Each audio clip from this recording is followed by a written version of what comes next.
वाटी जॉब खबर को आपण मन को बहुत बहुत स्वागत। आशा करुच्ची आपण मैंने बहुत भलरे थे। आज आपण मान नहीं आसी गोटे बहुत भल इंटरेस्टिंग वीडियो जोटा कि रही पंचायत लेवल जॉब। तो से वीडियो टी शेष पर्यंत निहाती देखु, जमा भी स्किप करंतु ने।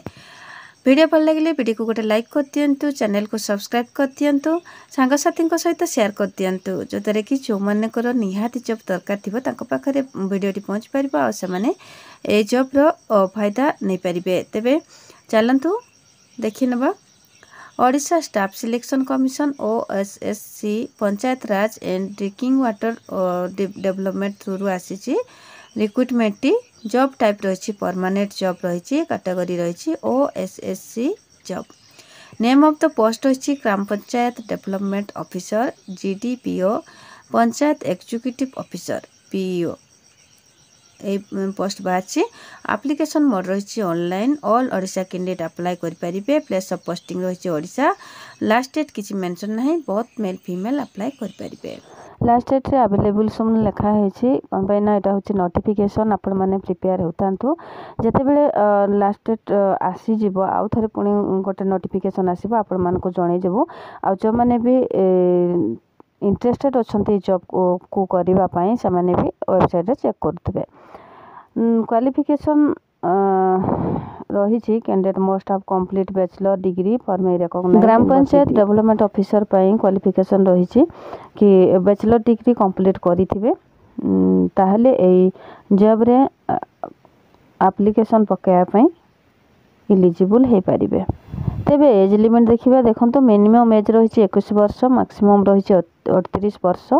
आज पर गवर्नमेंट रूल हिसाब से रिलैक्सेशन। तेबे सैलरी चलते देखा 35,400 टू 1,12,400 पर्यंत रही पर मंथ रे। अदर TADA ता सहित रही। सिलेक्शन प्रोसेस देखा प्रिलिमिनरी एग्जामिनेशन रही, मेन एग्जामिनेशन रही, कंप्यूटर स्किल्स टेस्ट रही, डॉक्यूमेंट वेरिफिकेशन रही। यही 4टी प्रोसेस रे सिलेक्शन हेबो। तो जो मैंने इंटरेस्टेड अच्छा प्रिपरेशन स्टार्ट करंतु, पढ़ापढ़ी स्टार्ट कर दे था। ग्राम पंचायत डेवलपमेंट ऑफिसर रही the preliminary examination is a qualifying stage conduct for 150 mark to shortlisted candidate for the main exam. The main written examination carries 200 mark and assesses candidate knowledge and skill relevant to the post. Candidate can find the detailed structure marking scheme and during below. Preliminary examination हम 150 mark से पुणी shortlisted candidate आसवे पुणी 200 mark exam हेबो। तापरे skill को जिबे, तापरे हमर document verification हेबो। तेबे प्रिलिमिनारी एग्जामिनेशन पय कोन रहिबो हमर क्वेश्चन पैटर्न मोड रही कंप्यूटर बेस्ड टेस्ट रहिबो। टोटल मार्क रहिबो 150 रहिबो। ड्यूरेशन रहिबो 150 मिनिट। क्वेश्चन टाइप रही मल्टीपल चॉइस क्वेश्चन रहिबो। नेगेटिव मार्किंग रही। स्टैंडर्ड ऑफ क्वेश्चन रहिबो 10th क्लास स्टैंडर्ड लेवल रो। सब्जेक्ट एंड सिलेक्शन अरिथमेटिक रही, डाटा इंटरप्रिटेशन रही, logical reasoning and analysis ability, general mental ability, current event of national and international importance, computer internet awareness, ये सब subject रही। तेबे main examination कौन रही candidate who qualifying the preliminary examination proceed to the main examination which consist of 2 paper. जे preliminary examination clear कर सारा पर मेन एग्जामिनेशन को आसबे। ये आमर 2टी पेपर रहिबो। पेपर 1 रही लैंग्वेज ओडिया एंड इंग्लिश रहिबो। 100 मार्क रो परीक्षा रही। ड्यूरेशन रही 2 घंटा 50 मिनिट रही, 2.5 घंटा, जोटा कि क्वेश्चन टाइप रही ambition of multiple choice question रहिबो। शॉर्ट आंसर जोटा रहिबो। पेपर 2 रे रही जनरल स्टडीज 100 मार्क रही। ड्यूरेशन अच्छे से 2 घंटा 50 मिनिट रही। क्वेश्चन टाइप रही मल्टीपल चॉइस रहिबो। कंप्यूटर स्किल सेमती रही। Candidate who qualify the main written examination are required to quality offer the computer skill test जो माने मेन रिटन एग्जामिनेशन क्वालिफाई करेंगे से माने ही कंप्यूटर स्किल टेस्ट देवा पई जिवे। तो कंप्यूटर फंडामेंटल्स रहिबो एमएस वर्ड ऑफिस सॉफ्टवेयर रहिबो वर्ड प्रोसेसिंग एमएस वर्ड जोटा स्पीड शीट रहिबो एमएस स्केल एक्सेल रही presentation slide where MS power database जोटा कि एमएस एक्सेस रही usage to the internet service available on the internet basic networking concept communication technology. तो total रे मोटामोटी कहवा को गले पीजीडीसीए कोर्स जो माने करिथिबे तांको पई पूरा इजी हेबो सब जिंस सेठी रही छी। तो निश्चय जो माने करिसंती ताहले अप्लाई करबा को चेष्टा करंतु बहुत भलो रही सब्जेक्ट कॉन्सेप्ट बहुत भलो रही आशा बहुत जन क्वालिफाई कर पारिबे निहाती जदि टिके जदि परिश्रम करदेबे ना निहाती क्वालिफाई कर पारिबे। तेबे एप्लिकेशन फीस देखिबा चलंतु 9 फीस रही देखंतु बिल्कुल फ्री रे आपण माने अप्लाई कर पारिबे। तेबे देखिबा चलंतु इंपोर्टेंट डॉक्यूमेंट कोन रहइबो एचएससी सर्टिफिकेट एंड मार्कशीट रहिबो +2 सर्टिफिकेट एंड मार्कशीट रहिबो कास्ट सर्टिफिकेट रहिबो आधार कार्ड रहिबो रेसिडेंट सर्टिफिकेट रहिबो self attested passport size photograph रहिबो। ए छोटी हमर रहिछि इंपोर्टेंट डॉक्यूमेंट रहिछि।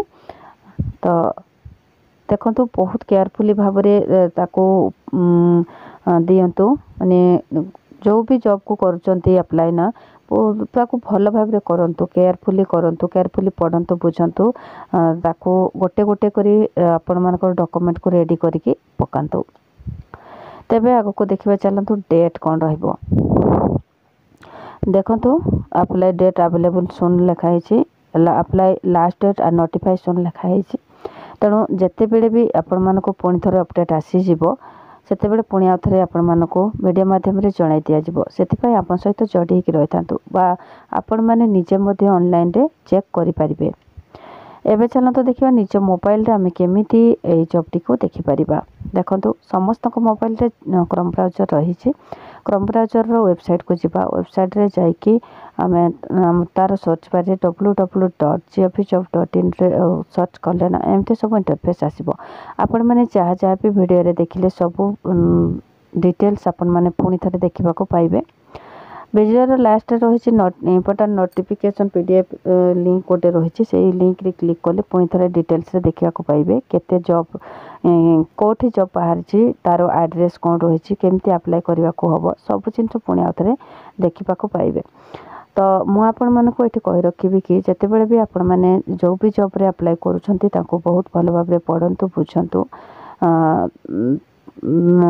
तापरे सैटिस्फाई हो सारा पर आपण मैंने जॉब रे अप्लाई करंतु।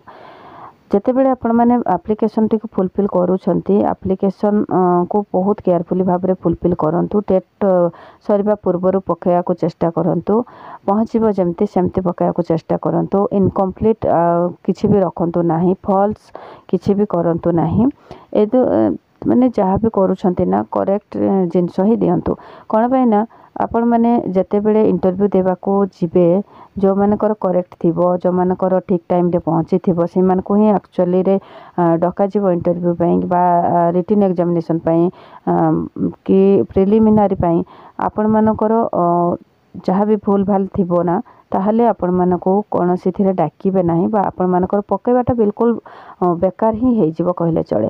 तो सेति पई आमे जते बेले भी पकोचो केयरफुली भाव में फुलफिल करिके पकेले कोन हबो ना हमको सब थिरे डका जीवो आउ हमरो चेष्टा जारी रहिबो जदि एमती रही जीवो अटकी जीवो ना ताको ताले हम तो भल लागबनी आपण मानकर एडमिट कार्ड आसीबारे आसी न पारे एमती किछि भी प्रॉब्लम देखा दिबो सेति पई आपण मानको बारंबार कहूची कि बहुत केयरफुल भाव में फुलफिल करिके सबमिट करंतु। आशा करी आज भिडियोटी आपण मानको बहुत सारा इनफॉरमेशन जगई थिबो आउ धैर्यर सहित शेष पर्यंत आपण माने देखि थिबे सेति पई आपण मानको हृदय बहुत बहुत धन्यवाद। जदि भिडियोटी भल लगी ना चैनल रे जी नुआ अच्छा चैनल को सब्सक्राइब करदेवे वीडियो को गोटे लाइक करदेवे सांगसाथी सहित शेयर करदेवे। एथिपाई मु कहूँ कि जो मानकर जॉब निहाती दरकार थी ना तांको पाखरे भिडियोटी पहुँच पारिबो से माने तांकर फायदा नहीं पारिबे।